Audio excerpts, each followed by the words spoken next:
Warning: Jason's Talking Time contains some content that may be unsuitable for people under the age of 18 or people who are easily offended by the slightest innuendo.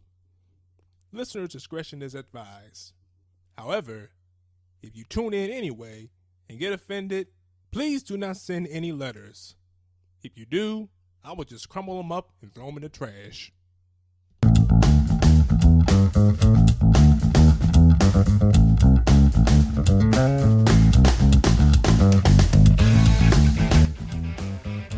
This is Jason's Talking Time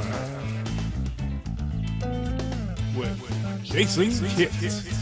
Alrighty, ladies and gentlemen, you are tuned in to another edition of Jason's Talking Time, brought to you by my day job. Whenever I need money to finance a side hustle or a podcast, I just go to my day job, which is every Monday through Friday, and I get a check every other week, and that money goes towards this show. My day job, keep me afloat since 2012. Alrighty.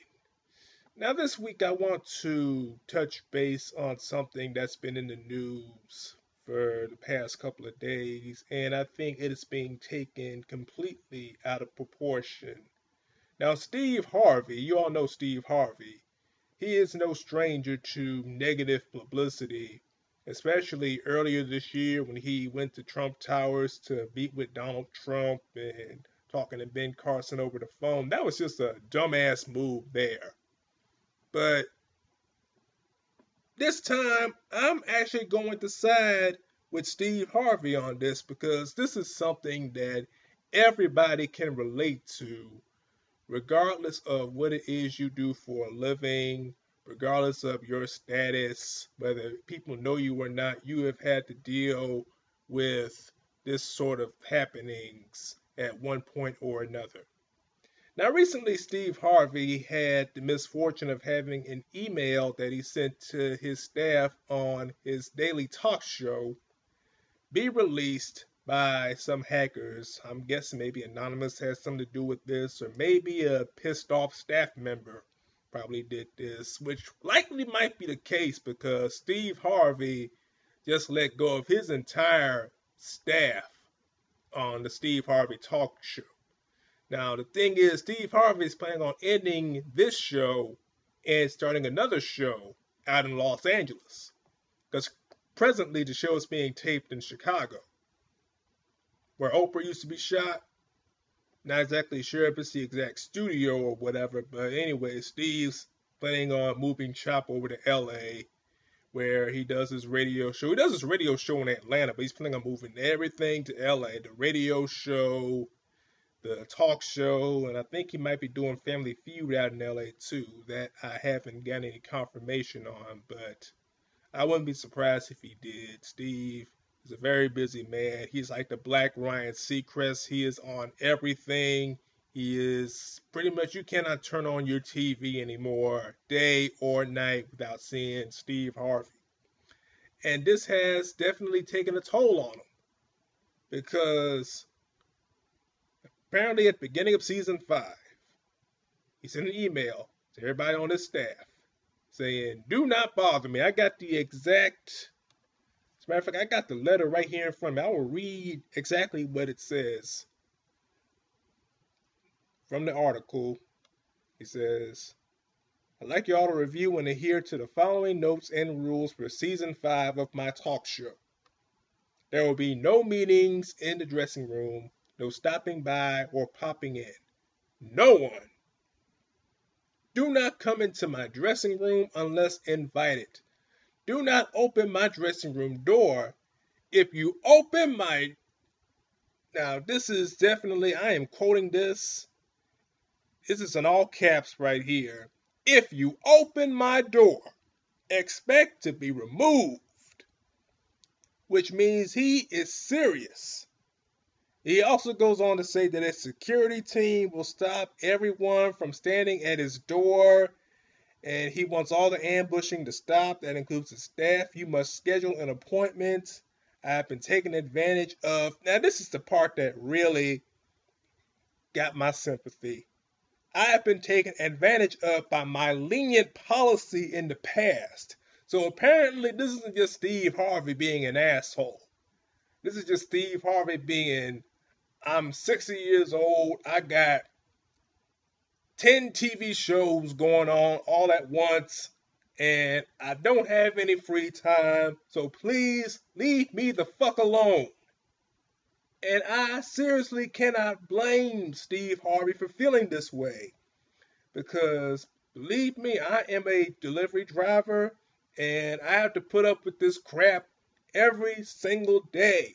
I have to deliver to people and pretend that I gotta be fast, I gotta be polite, and I have to pretend that I'm happy to see them when I really don't ever want to see their faces again.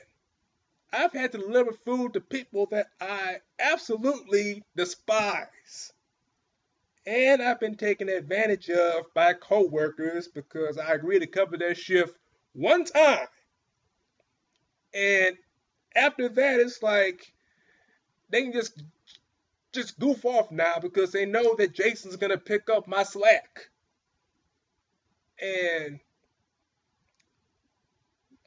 it sucks to have to do that. It's like people have a tendency to take kindness for weakness. And it really sucks being a nice person because when you're nice all the time, then people start to mistake kindness, politeness for just being weak, and then they just walk all over you. And Steve Harvey's been in this business for over 30 years now, and he knows the kind of bullshit that goes along with it. So you really cannot blame Steve for saying, I don't want none of y'all dropping by my dressing room unannounced. And I don't see why he even has to send this out. I mean, it should be just common knowledge. You just don't drop by people's dressing rooms without any prior warning. Because you don't know what Steve Harvey's in there doing. He could be in there jacking off for all we know. And then you walk in on him, and then all of a sudden, some paparazzi comes in behind you, takes a picture of him with his pants down, with his hand in his front pocket, if you know what I mean. And the next thing you know, it's all over National Enquirer, and he is embarrassed. I mean, if the man wants him alone time, let him have his alone time. He deserves it. I mean, all these shows he's done, all the laughs he's given us over the years. Give the man a break. Alrighty, I'm going to move on now to this week's Your Time to Talk survey question of the week, which I did this week's question based on the MTV Movie Awards. Now, as you all know, this past Sunday, the MTV Movie Awards took place, and they made history by doing an acting award just for best acting, period. Because over the years, you know, it's always been divided: best actor, best actress, best actor, best actress. But this year, with all the stuff going on with people identifying as different genders and different sexes and everything, and Caitlyn Jenner and all that, they decided, well, why don't we just do a category for just acting and not separate it by gender? Now, this question pertained to that decision, and obviously the question was, do you think this is a good idea or not? And we have the results. 67% said no, the other 33% said eh, and nobody voted yes. And I have to agree with the people who voted no. I really don't think we should discontinue the Best Actor, Best Actress award, and I don't really think that this is a progressive step at all. If you ask me, just having one acting category it's just going to make things more complicated because now the competition is going to skyrocket because we had everything divided up into genders. It's like at the time they had like 5 roles being nominated.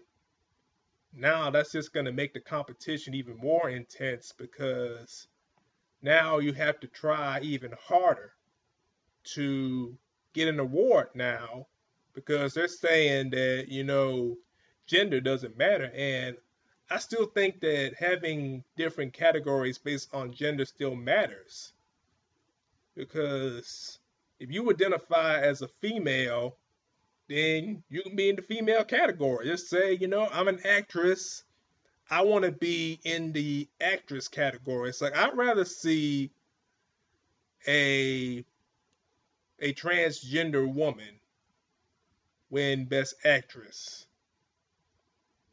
than to have just one category. So if Caitlyn Jenner stars in the movie and she does a superb job, and they say, "Hey, let's nominate her for an award," and they put her under the Best Actress category, I'll be cool with that. And I believe other people who are progressive minded, I think that would be the better way to go rather than doing away with categories based on actress and actor because that's just breaking away. It's like we've done it for so long. And I know times are changing, but there's just some habits that you just can't break. It's like I'm even scared to talk about Caitlyn Jenner because I refer to her as a her, and I'm worried that I'm gonna get a bunch of letters. Which, as I said in the beginning, send any letters, I'm gonna throw them in the trash. But still, it's kind of an inconvenience, wasting paper. All right, so on next week's program, I am going to be giving my review on the first 5 episodes of the Netflix series Dear White People. Now, as you all know, Dear White People has stirred up a lot of controversy, especially on social media. And of course, there's the usual rhetoric of if there was a show called Dear Black People, the NAACP would be up in arms and whatnot, and what have you, and same old. But I would really like to get people's genuine and honest opinions on Dear White People. So if you would like to take part in next week's discussion, email please email us your thoughts about Dear White People or comment on the Facebook page. Let us know what you all think about Dear White People. But there's a but. You have to watch the show first. Do not make any comments or send any emails or anything else discussing the show until you have seen at least the first 5 episodes. I've seen the whole series and I'm dying for the show to come back next year. But for now, I just want to get the first 5 episodes out the way. So if you have an opinion and it's non-biased, so 2 things, non-biased, and you have to have seen the show first. Like you can't name 2 characters from Dear White People without looking it up on Wikipedia or IMDb, then just stay out of this conversation. All right, that's going to wrap things up for today's talking time. But one more thing before I go. This Sunday is Mother's Day. I want to wish a happy Mother's Day to all of the moms of the world, especially my mother. I love you, and happy Mother's Day. And that will do it for Jason's talking time. Be sure to follow the show on Twitter and Instagram. We now have over 1,000 followers on Twitter. So we are steadily growing. and I am very happy about that. And so, a very sincere thanks to all of my followers. And once again, that's going to wrap things up for Jason's Talking Time. Thanks to all my followers on Twitter and on Instagram. And don't forget to tip your drivers. I mean, they bring you hot food and they go through a whole bunch of crap to bring it to you. So please reward your drivers with a tip of $2 or more. And this has been Jason Kidd signing off. Have a good night.